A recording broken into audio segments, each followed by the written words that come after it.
moments, I am very pleased to welcome to the stage, to welcome back to Invasion, the sixth Doctor himself, Mr. Colin Baker.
Is it all right?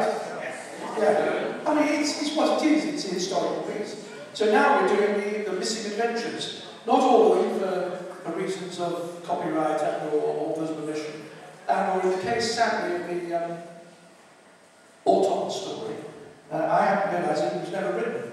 Robert Holmes kind of sketched out a storyline, that's as far as he got. So we're not going to have the joy of, because I was always a fan of the Autumn, so I was looking forward to doing that one. But that went to I've recorded so far Nightmare Fair and Mission to Magnus. And another one, the name of which escapes me. And next week I'm doing one I've never even heard of, called Leviathan, which I'm recording with Nicola next week. It's lovely to get a chance to work with Nicola again on a regular basis too. And we've had some very good people coming in with guest spot.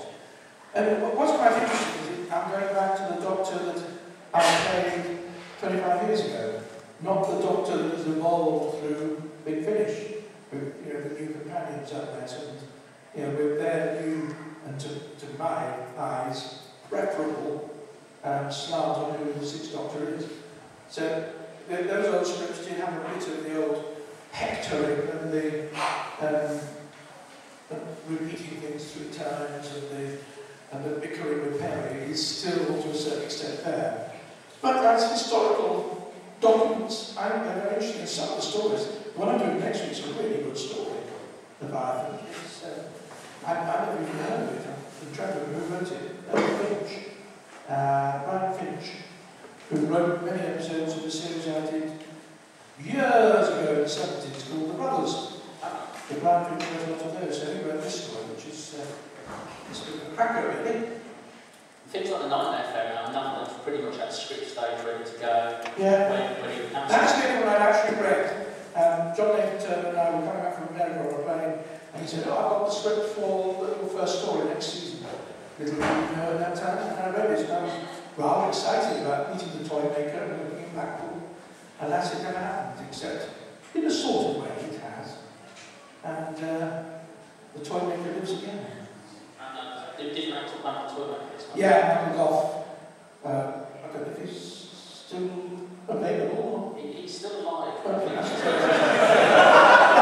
the way I wrote before. He's very, very old. He's mid-90s, I suppose. Right.